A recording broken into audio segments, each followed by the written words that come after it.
O yun muli po, Coach Oli News PH. Magandang araw, magandang hapon po sa buong Pilipinas at sa buong mundong mga manunood, sa mga ating kaibigan. Shout out po sa inyong lahat. Huwag po kakalimutan, pagpasok, like po agad. At sa mga hindi ko pa po subscribe po kayo dito kay Coach Oli. At ako'y nagpapasalamat doon sa mga nagbibigay ng super thanks at sa patuloy na magbibigay ng super thanks. Maraming salamat po. Sa araw ngayon ay pag-uusapan natin. Nako, eto na naman, kapalpakan si IDG Torre. Inulit ang nangyari sa KOJC. Plano na namang maghukay? Torre, tanong lang po. Nagtatanong lang. Torre, maghihuhukay ka na naman ba? Ano na namang kapalpakan ang ginawa ninyo? At mainstream media, bakit kayo tahimik dito sa balitang ito? Kailan nyo ito ibabalita? Talaga ba kayo ay kampon nila Torre? Pambira. Nakita na natin yung galawan na ganyan sa KOJC. Uulitin nyo na naman? Sas, Mario Josep kayo. Sige, eto, pag-usapan natin agad-agad. Dahil kay Coach Oli, ang bida ay ang balita. Ang balita, ang bida. So, pasok. Dire-diretso na agad. Ang inireklamo sa isang pinaghihinalaang Pogo Hub sa Bagak, Bataan. Pero hindi lang pala ito ang natuklasang paglabag ng kumpanyang Central Park, kundi sangkot din daw ito sa iba't ibang uri ng scam at sports betting. Si Paul Montibon magbabalita live. Paul, magandang gabi. Ito si Kyle, hindi na ginawa yung magbabalita, yung mga ganunan mo. Sige, si Kyle, ito naman si Paul Montibon. Teka, eto, mamaya ipapakita ko. Ipakita ko muna sa inyo yung balita ng SMNI. Okay, na hindi binabalita ng ibang mainstream media. Mga malalaking mainstream media, asan kayo? May video po. Meron tayong nakuhang video. Huli sa CCTV. Tingnan ninyo. Mamaya.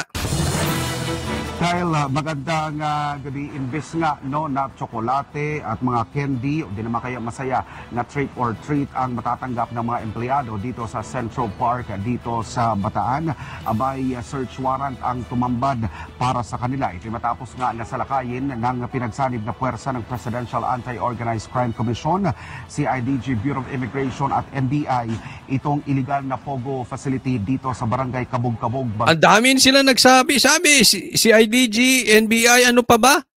Sama-sama sila. Sama-sama kayong palpak. Napagkamalang Pogo. Sige, mamaya po papakita ko sa inyo yung kalokohan. May video po tayo. Bataan, ipinalalabas lamang na BPO services ang serbisyo ng Pogo Hub na ito. Ngunit batay sa impormasyon, karamihan sa operasyon ay scamming, sports betting, love scams, cryptocurrency scam, investment scam, kasama na rin ang reklamong human trafficking. Nagsama-sama ang Special Operations Unit. Kikita nyo? Full battle gear na naman. Ng Presidential Anti-Organized Crime Commission, CIDG, Bureau of Immigration. Familiar ba yung ganyang sugod? Nakikita nyo? Ganyan-ganyan ang ginawa sa KOJC. Ano, Torre? Maghuhukay na naman kayo? Wala na naman kayong alisan dyan? Pambira. At NBIs at sinalakay ang pinaghihinalaang yan full battle gear. Pogo raw. Lulusubin nyo ng ganyan, pambihira kayo. Eto, napagkamalang Pogo. Hindi po ito Pogo, BPO.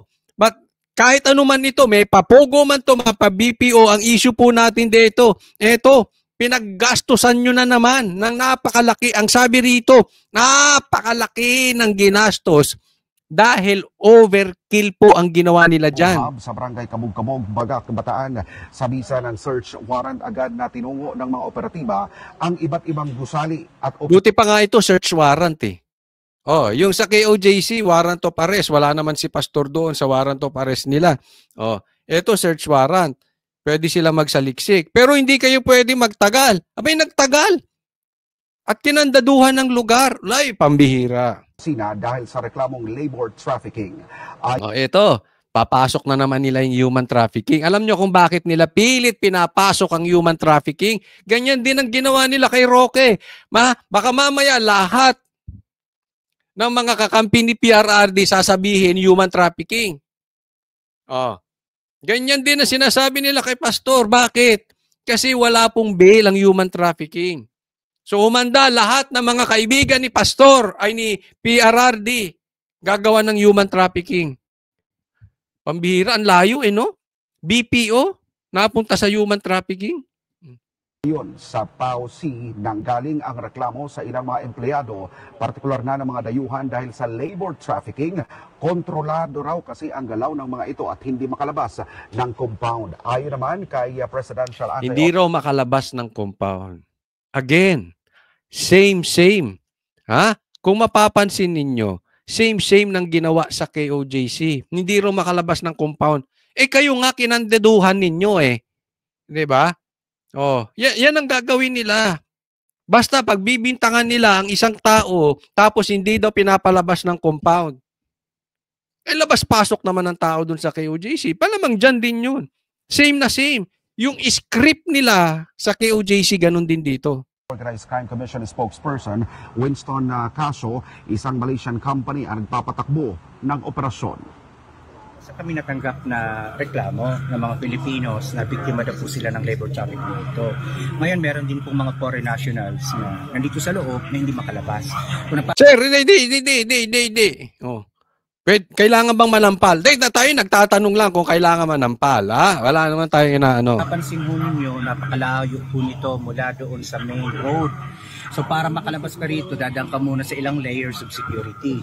So nagrereklamo yung mga foreign nationals na wala silang liberty na lumabas rito at umikot. So parang merong indications of labor trafficking dito kasi kontrolado yung movement ng mga foreign nationals. So, nakakatakot. Pag ikaw ay naglagay ng opisina doon sa wala sa main road, kakasuhan ka, human trafficking, delikado ito. Ang daming scamming na nangyayari.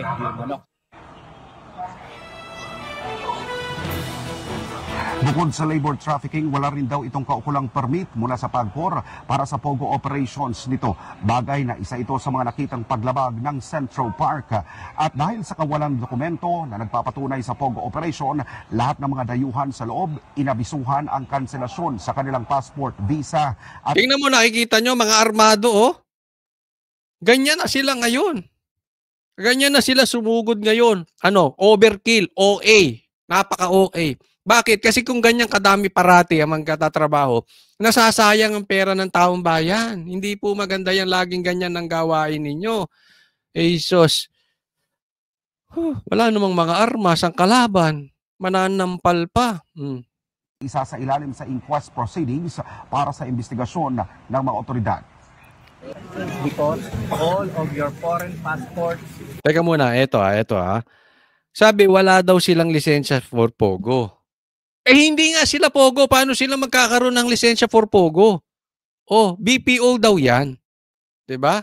Simple lang ang sagot diyan. Pakinggan natin.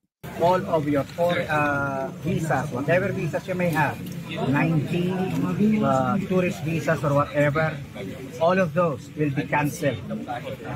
So that would make you all undocumented aliens.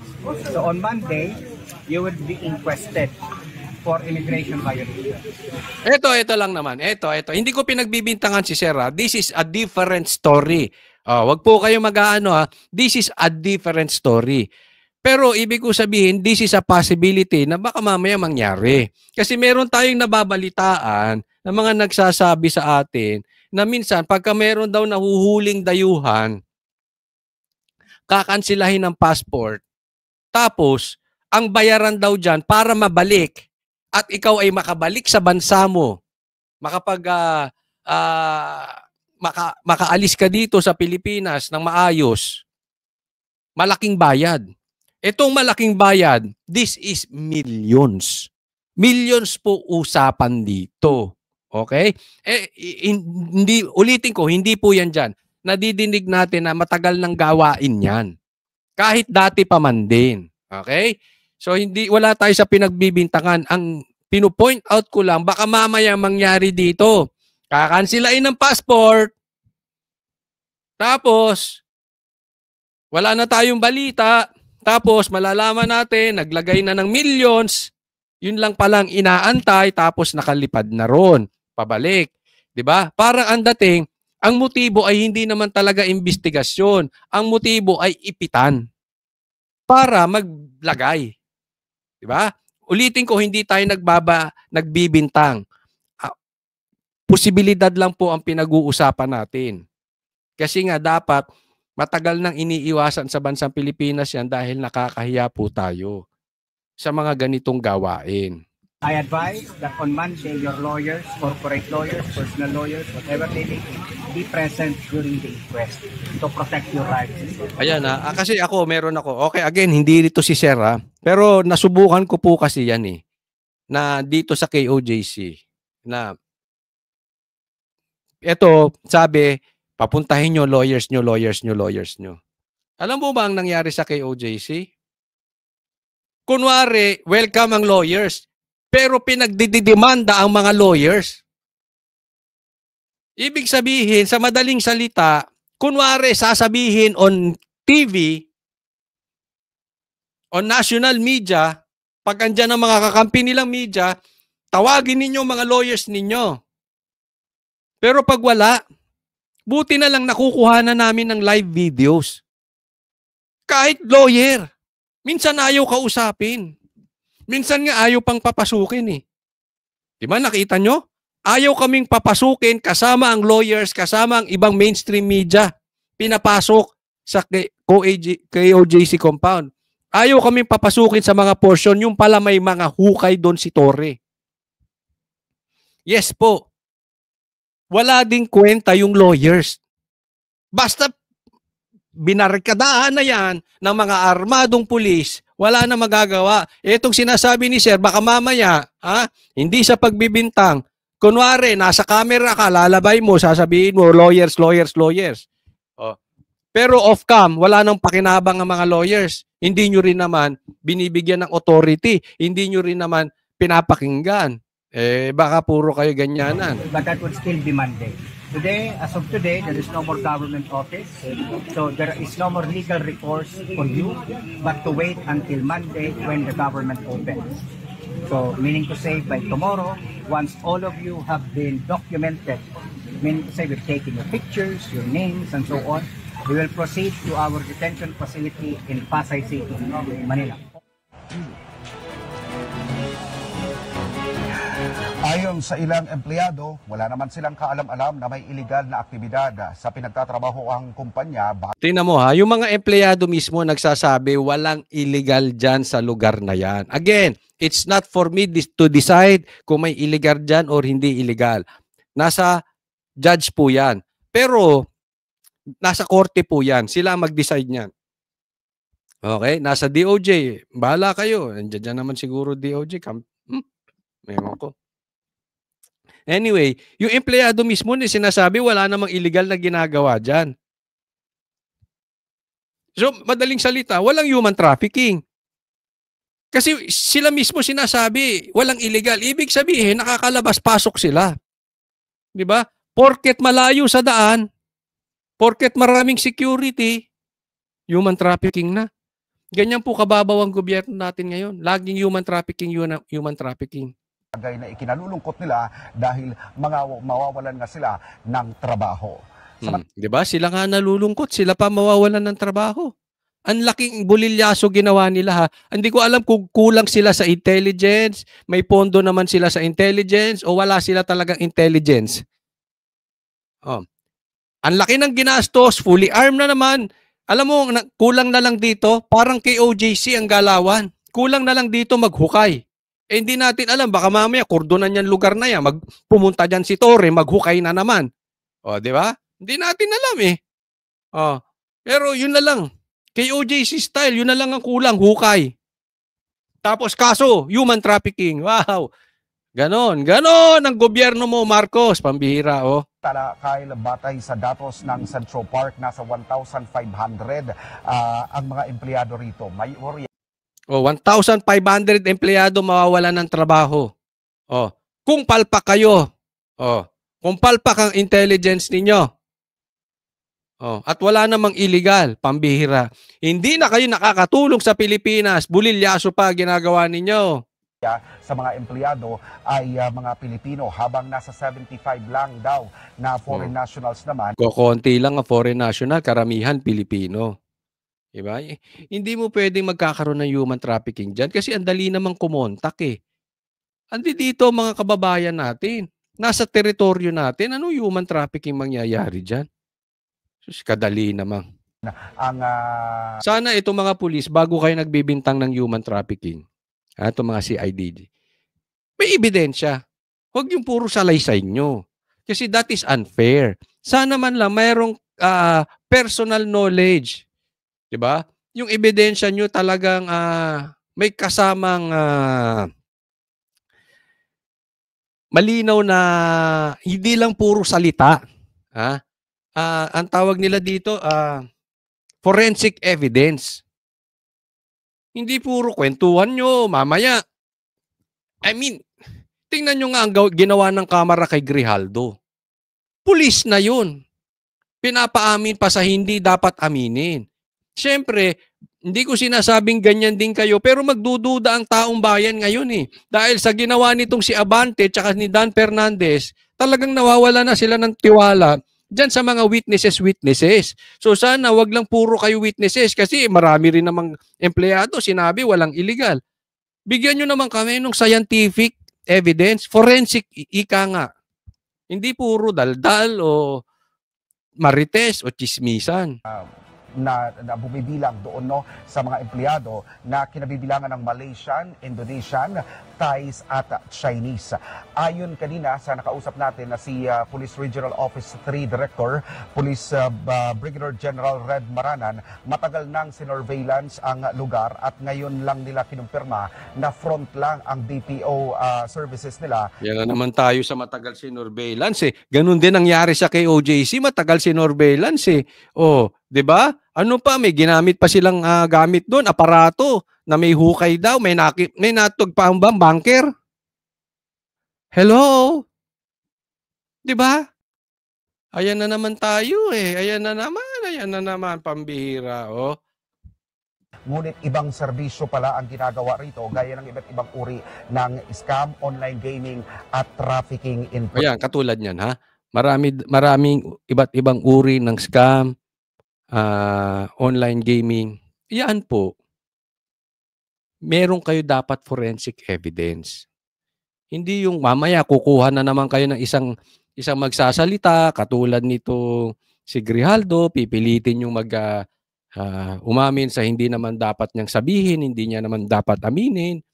Here we go again. Ang punto lang, napakaraming forensic evidence niyan.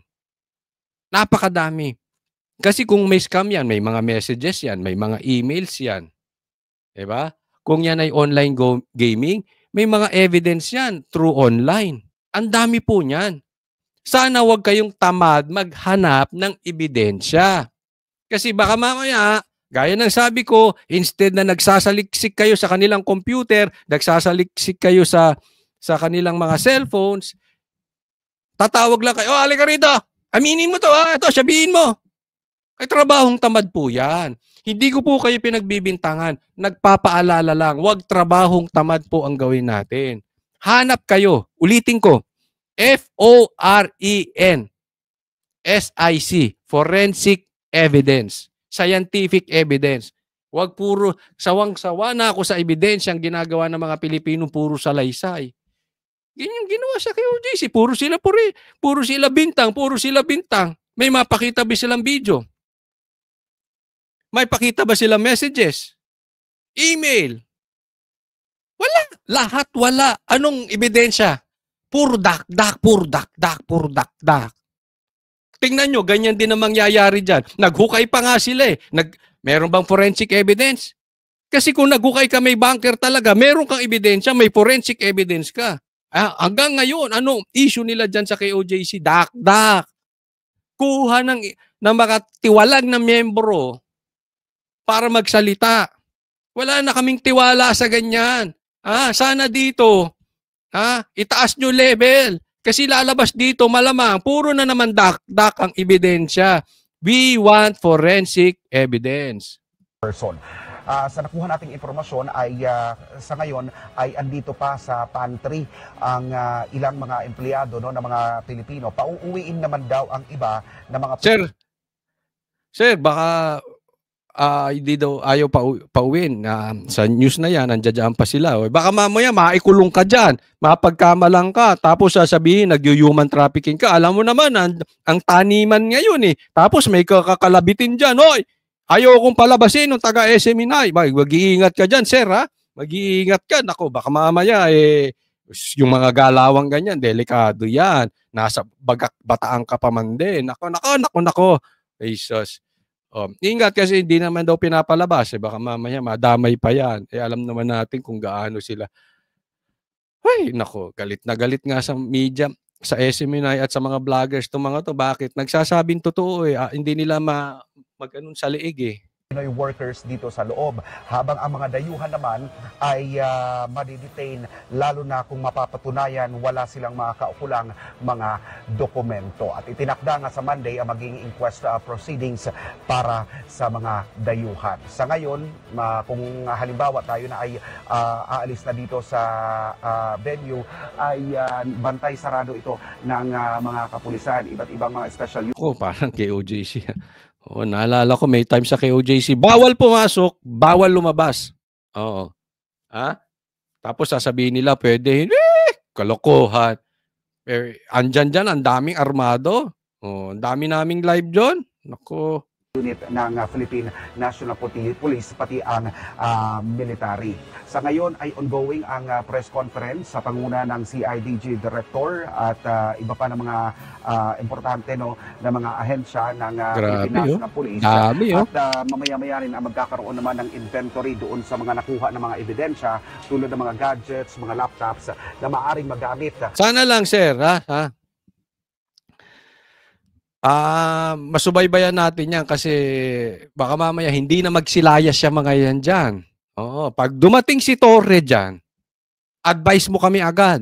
Maghuhukay yun. Delikado. Hindi na makalabas yung mga tao dyan. Pambihira. Nako, hindi na sila aalis dyan. Nako, para mapatunayan kung ang lugar nga ba ay talagang sangkot no sa iba't ibang klase ng mga illegal activities. Yan, puntahan natin ngayon yung video. Ay.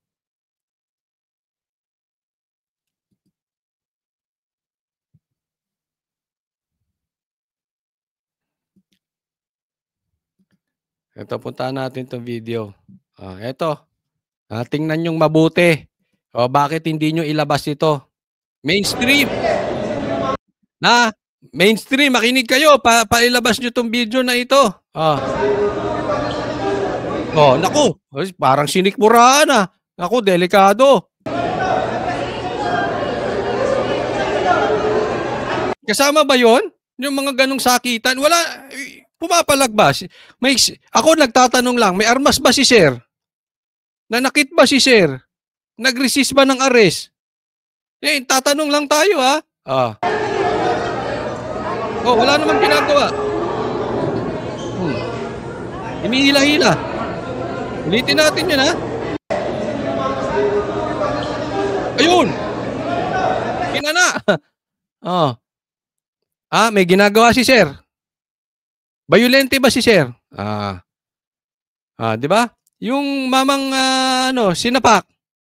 Hindi ko alam kung sinapak yun, pinitik yung betlog o basta. Violente ba? Wala naman di ba? Sige, tulak nyo ba? Okay.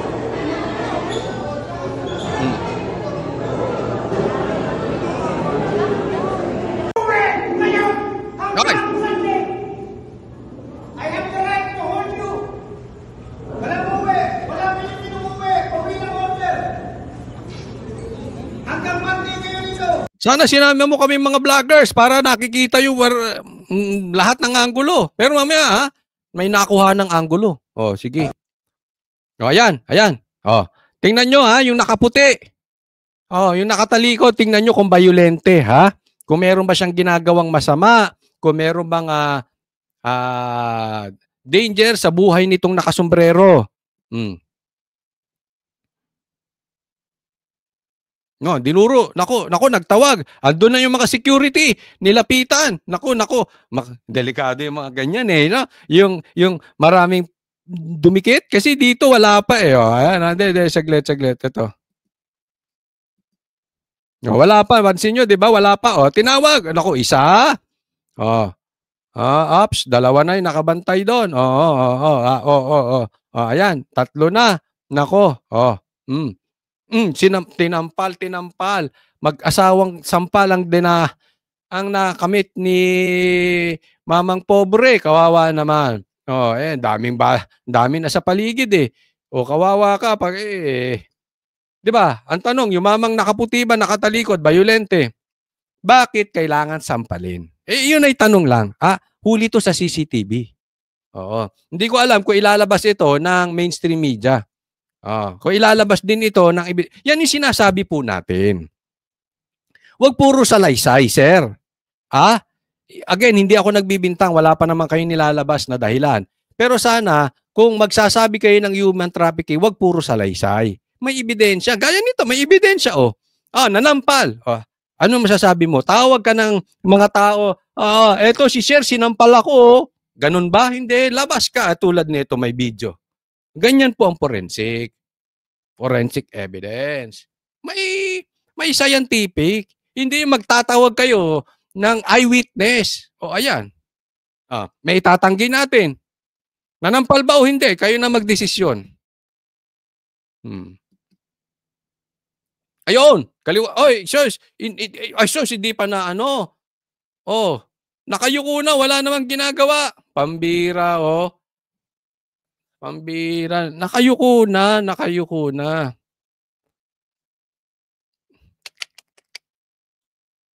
Ang hirap sa atin.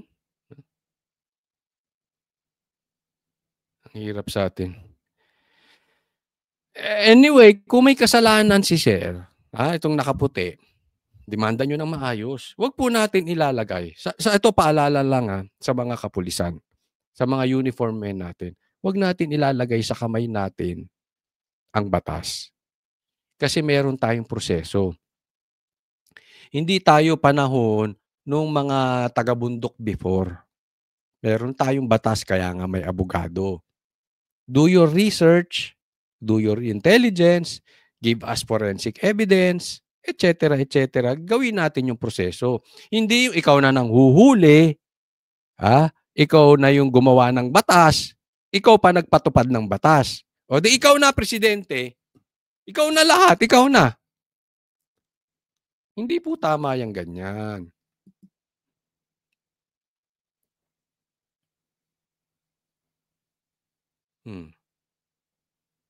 Yan, kinakausap. Ayaw talaga tigilan. Ayaw talaga. Lahat ng sasabihin, may sampal. Nako, pambihira. Eto, naglagay ng hagdan. Nako. Naglagay ng hagdan. Ano yon? Tinatanggal ang CCTV. Nako, napanood ko na eh. Ganyan ang ginawa sa KOJC noon. Ayaw nilang ng ebidensya. Kasi itong minsan, itong mga pulis, hindi ko man nilalahat, itong gobyerno natin ng ebidensya, puro eyewitness lang, puro salita. Kukuha sila ng witness na magsisinungaling, gaya ng ginawa nila Grijaldo, ang mabuti na lang, saludo sa iyo Grijaldo, ikaw ay hindi pumayag sa gusto nilang mangyari na ikaw ay magsinungaling. Puro sila ganyan. Di ba? Eto na mo ito. Wala. Tatanggalin yung CCTV. Wala na. Dako. Ayaw nila. Galit sila sa CCTV. Kasi mahuhuli yung kagaguhan nila.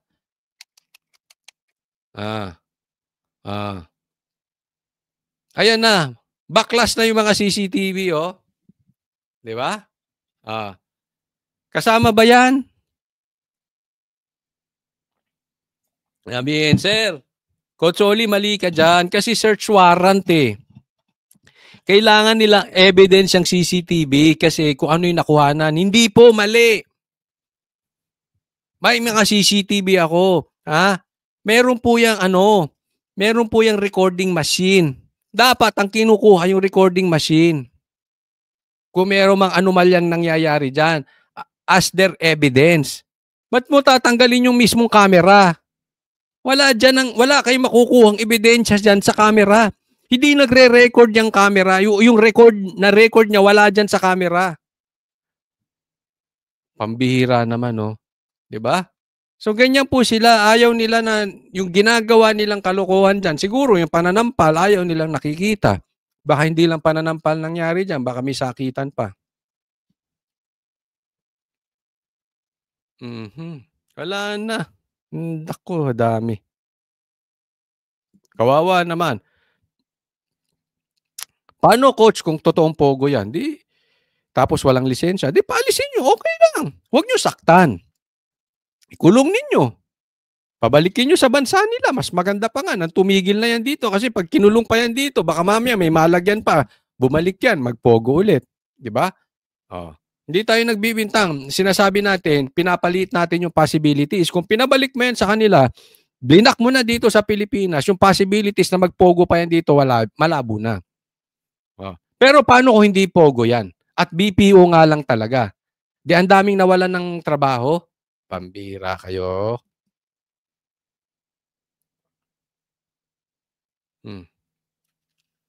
That, by the way, before we proceed here, Iyak na parang bait.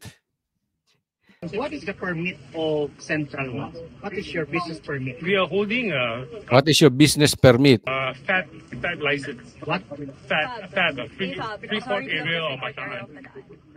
Do you have a Sampalin mo, hindi mo maintindihan. Sampalin. for license? No, because we're under No. The law is very clear.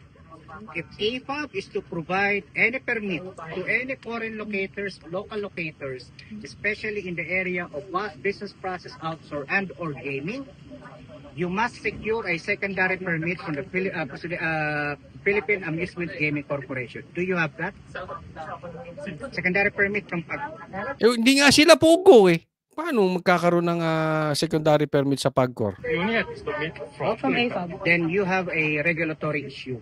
That's why we are here. Because we have been informed that you're operating without the secondary permit from PAG. Hindi, ang tanong ko, kailangan ba manampal? Hindi, nagtatanong lang sir ha. You have to read the charter of AFAB. The charter is limited. They can give you permit in relation to BPO, gaming, and so on and so forth.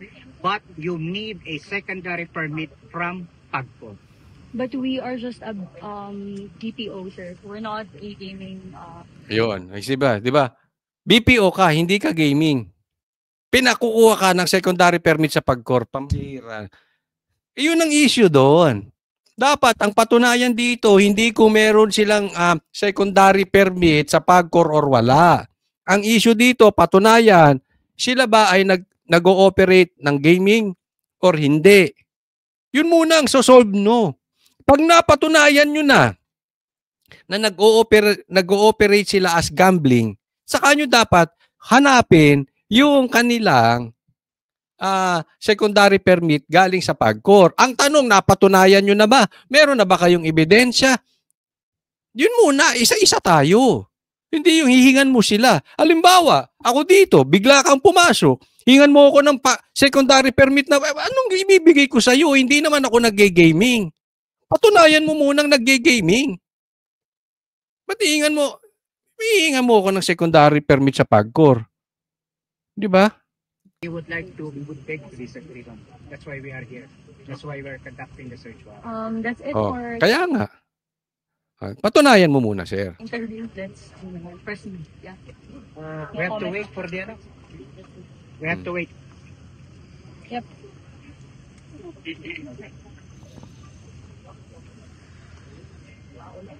Tama, antayin muna. Hindi pa pwedeng hihingan mo sila ng pambira naman, oh.